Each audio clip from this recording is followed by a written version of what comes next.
말씀은 시편 139편의 말씀입니다. 시편 139편의 말씀을 드라마 성경으로 읽겠습니다.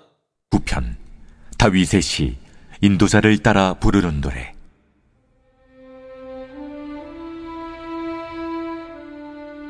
여호와여, 주께서 나를 살펴보셨으므로 나를 아시나이다. 주께서 내가 앉고 일어섬을 아시고 멀리서도 나의 생각을 밝히 아시오며 나의 모든 길과 내가 눕는 것을 살펴보셨으므로 나의 모든 행위를 익히 아시오니 여호와여, 내 혀의 말을 알지 못하시는 것이 하나도 없으시니이다. 주께서 나의 앞뒤를 둘러싸시고 내게 안수하셨나이다.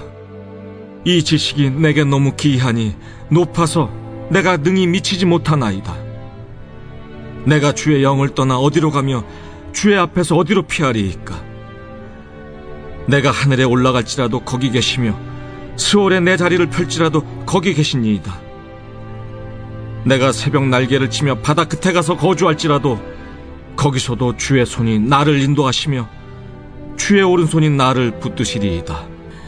내가 혹시 말하기를 흑암이 반드시 나를 덮고 나를 두른 빛은 밤이 되리라 할지라도 주에게서는 흑암이 숨기지 못하며 밤이 낮과 같이 비추이나니 주에게는 흑암과 빛이 같음이니이다.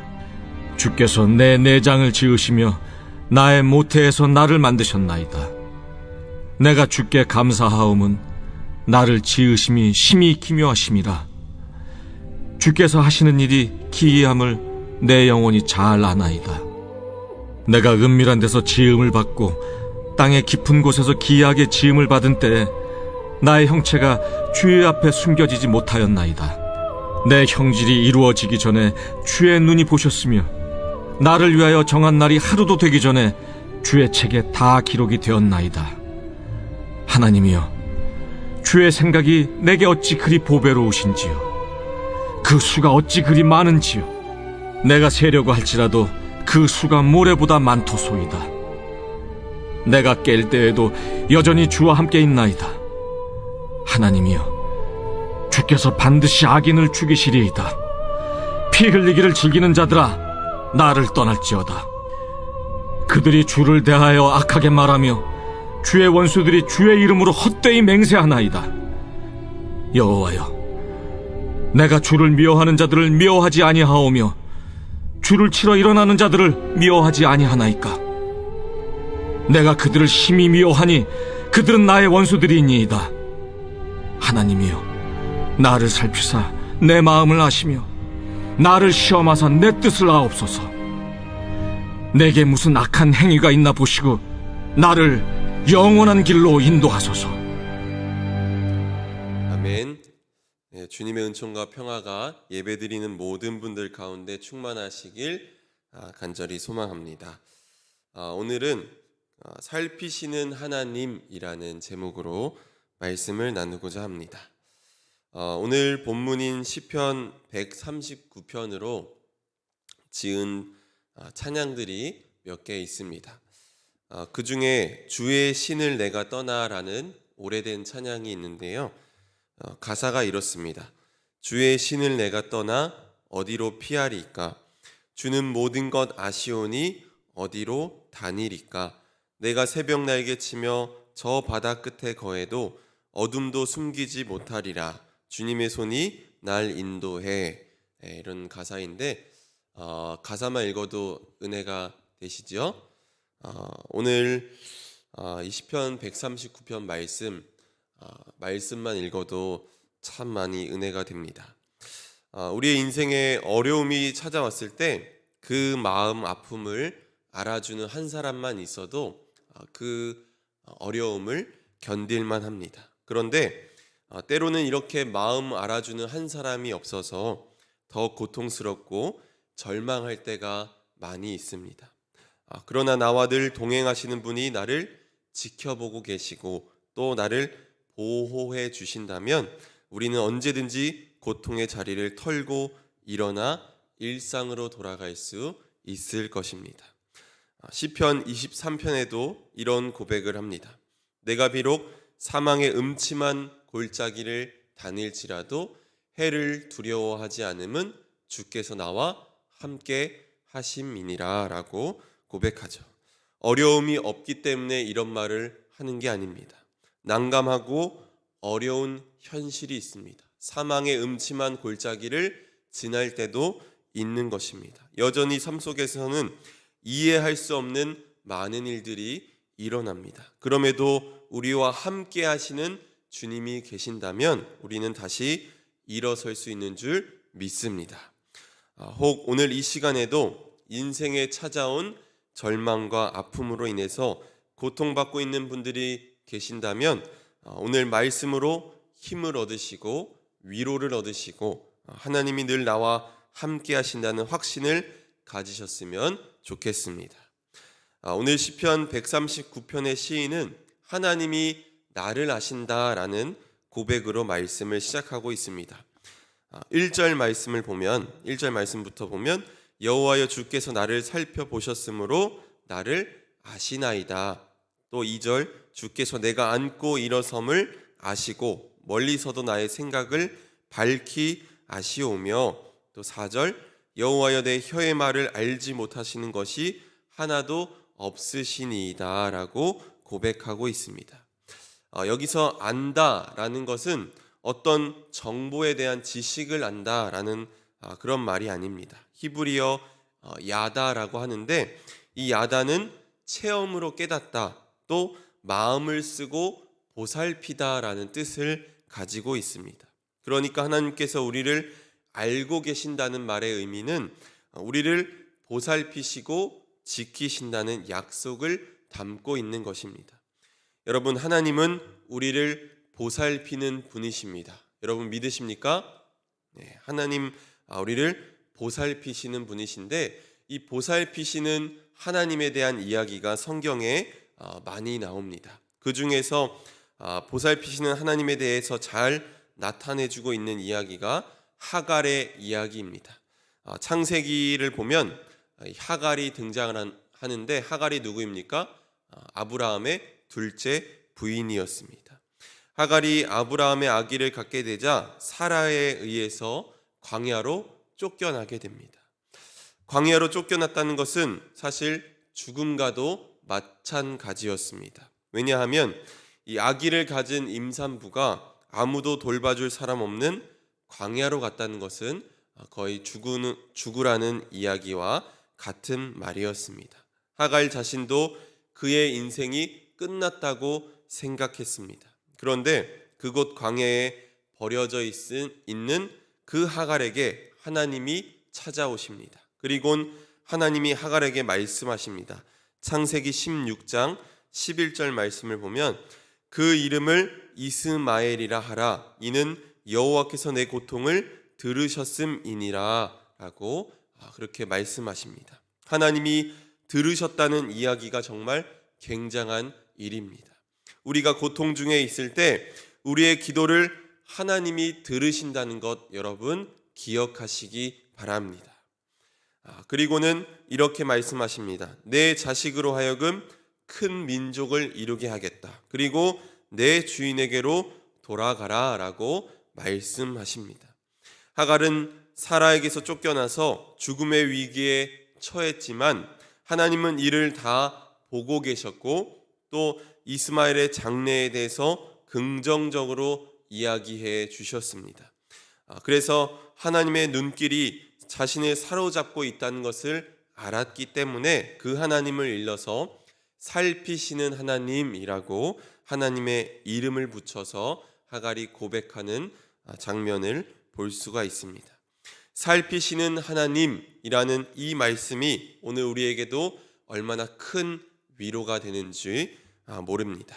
우리가 고통 중에 신음하고 있을지라도 하나님이 우리를 살피고 계신다는 이 사실을 우리가 깨닫게 될 때 우리를 붙들고 있는 절망과 우울 이런 모든 문제들이 힘을 쓰지 못하게 될 줄 믿습니다. 5절 말씀을 보면 더 큰 은혜가 됩니다. 우리 5절 말씀을 한번 함께 읽어보도록 하겠습니다. 5절 말씀 함께 있습니다. 시작.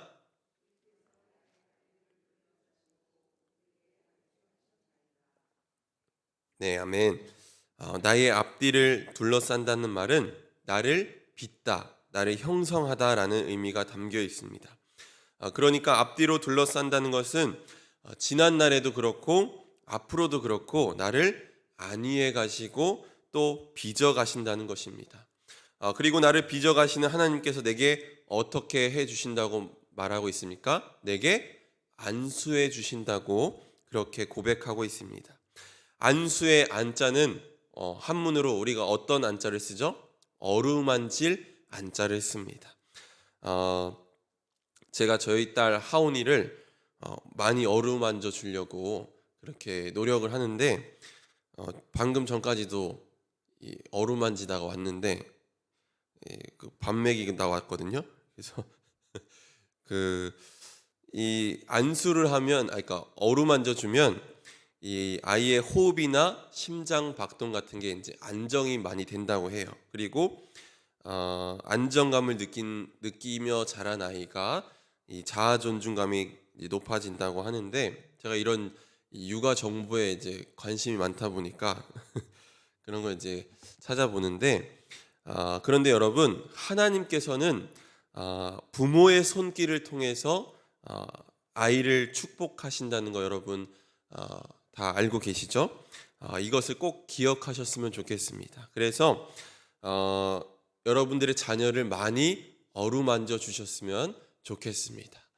혹시 저희 가정의 아이는 이미 다 자란 성인인데요 하시는 분들이 있다면 기도와 사랑으로 계속해서 어루만져 주시기 바랍니다.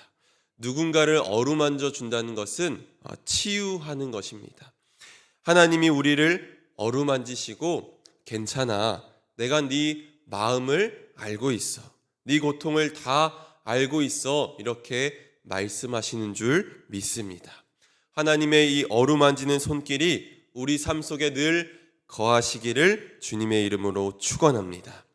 시인은 이제 함께 하시는 하나님에 대해서 고백합니다. 7절, 8절 말씀 우리 다시 한번 함께 읽어보도록 하겠습니다. 7절, 8절 말씀입니다. 함께 있습니다. 시작. 내가 주의 영을 떠나 어디로 가며 주의 앞에서 어디로 피하리이까? 내가 하늘에 올라갈지라도 거기 계시며 스올에 내 자리를 펼지라도 거기 계시니이다. 하나님은 아니 계신 곳이 없으십니다. 하늘에 올라갈지라도 라고 했는데, 하늘은 뭔가 밝음의 순간을 이야기합니다. 그러면 스올의 자리를 핀다는 것은 절망의 순간을 뜻하는 것입니다. 밝고 희망적인 날에만 나와 함께 하시는 것이 아니라 내 인생의 가장 고통스럽고 절망스러운 그 순간에도 하나님은 함께 하신다는 것입니다. 9절, 10절 말씀도 비슷한 말씀입니다. 세번역 성경으로 제가 읽어보겠습니다. 내가 저 동력 너머로 날아가거나 바닷끝 서쪽으로 가서 거기에 머무를지라도 거기에서도 주님의 손이 나를 인도하여 주시고 주님의 오른손이 나를 힘있게 붙들어 주십니다. 아멘. 동쪽 끝은 해가 떠오르는 희망적인 곳이고, 또 서쪽은 해가 지는 쓸쓸한 곳입니다. 내가 행복한 나날을 보낼 때에도, 또 내가 홀로 외로이 쓸쓸해 있을 때에도 주님은 늘 나와 함께 하십니다. 이 고백이 우리의 고백이 되었으면 좋겠습니다. 혹 흑암이 반드시 나를 덮고 나를 두른 빛은 밤이 되리라 할지라도 하나님 앞에선 그 어떤 것도 숨기지 못하며 다 보고 계신다는 것입니다. 그런데 이렇게 하나님이 우리를 보고 계신다고 해서 CCTV로 보는 그런 감시자와 같이 우리의 행위에 따라서 상과 벌을 내리시는 분으로 오해해서는 안 됩니다. 하나님은 감시자가 아니라 우리를 살피시는 분이십니다. 인생의 희노애락 그 어떤 때라도 하나님 아니 계신 때가 없고, 또 하나님 내가 어느 곳에 어떤 곳에 있을지라도 아니 계신 곳이 없고 늘 함께 하신다는 이 시인의 고백이 우리의 고백이 되었으면 좋겠습니다. 그래서 우리가 어떤 상황에 있을지라도 주의 손이 나를 인도하시고 주의 오른손이 나를 붙드신다는 것을 여러분 확신하며 살아가시기 바랍니다. 13절부터 나오는 이야기는 놀랍습니다. 주께서 내 내장을 지으시며 나의 모태에서 나를 만드셨나이다. 16절에 내 형질이 이루어지기 전에 주의 눈이 보셨으며 나를 위하여 정한 날이 하루도 되기 전 주의 책에 다 기록이 되었나이다 라고 하면서 창조의 신비를 이야기하고 있습니다. 주님께서는 내가 인간의 형태를 갖추기 전부터 나를 보고 계셨다는 것입니다. 그러니 하나님 앞에서 내가 감출 것이 무엇이 있겠습니까? 하나님은 나에 대해서 너무나도 잘 알고 계시고 주님께서는 우리의 모든 것을 다 알고 계십니다. 그런데 19절에 와서는 어조가 갑자기 바뀝니다. 하나님이여 주께서 반드시 악인을 죽이시리이다. 피 흘리기를 즐기는 자들아 나를 떠날지어다 라고 이야기하고 있습니다. 여러분, 하나님이 세상의 모든 생명들을 사랑으로 빚으셨는데 악인들이 하는 일은 무엇입니까? 생명을 살리는 일이 아니라 생명을 죽이는 일입니다. 이것은 하나님이 미워하는 일입니다. 하나님이 미워하는 것을 나도 미워해야 바른 신앙인이 될 수 있습니다. 바꾸어 말하면 하나님을 믿는 사람들은 생명을 존귀하게 여길 줄 아는 사람들이어야 합니다. 그래서 그 사람을 미워할 게 아니라 그 사람의 행태를 미워해야 하고 그가 바뀔 수 있도록 도와야 하는 것이 참 신앙인의 모습이라고 할 수 있습니다. 사랑하는 성도 여러분, 하나님은 아니 계신 곳 없이 어디에나 계신 하나님이십니다. 우리가 절망의 늪에 빠져 있을 때나 또 희망의 발걸음을 내디딜 때나 내가 쓸쓸하게 아무도 내 마음을 알아주는 이가 없구나 할 때에도 주님은 나와 함께 하십니다. 그리고 나를 살펴보시고 나를 어루만져 안수하시는 줄 믿습니다. 아픈 몸과 아픈 마음에 손을 대고 기도할 때마다 하나님께서 긍휼히 여겨주실 줄 믿습니다. 하나님께서 늘 나와 함께 하신다는 확신 가지고 여러분 살아가시고 오늘의 어려움을 극복하며 나아가는 저와 여러분이 되기를 주님의 이름으로 축원합니다. 아멘. 함께 기도하겠습니다. 살피시는 하나님, 내가 이 땅에 태어나시기 전부터 나를 아셨고 내가 살아오면서 힘들 때나 어려울 때나 슬플 때나 기쁠 때나 언제나 나를 살피고 계심을 다시금 깨닫습니다. 고통 중에 절망하며 괴로울 때에도 나를 앞뒤로 둘러싸시고 나를 어루만지신다는 것을 늘 기억하며 살게 하여 주시옵소서. 살피시는 하나님이 나와 함께 하신다는 것에 오늘 하루도 위로받게 하옵소서. 하나님이 모든 것을 알고 계시듯이 나도 하나님이 미워하는 것이 무엇인지 바로 알게 하시고 생명을 존귀하게 여기는 이로 살아가게 하옵소서.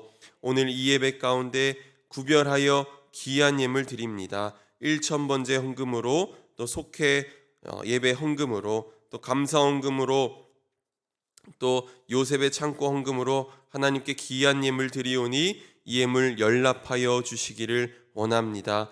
하나님께서 예물 드린 그 마음을 귀하게 여기시고 축복하여 주시옵소서. 기도하는 소망 가운데도 응답하시는 역사가 있게 하여 주시옵소서. 하나님, 오늘도 가슴에 소망을 품고 기도합니다. 우리 삶에 어려움이 있고 우리 삶에 많은 문제들이 있지만 하나님, 그 가운데서 살피시는 하나님 의지하며 믿음으로 담대하게 나아가게 하여 주시옵소서. 예수 그리스도의 이름으로 기도합니다. 아멘.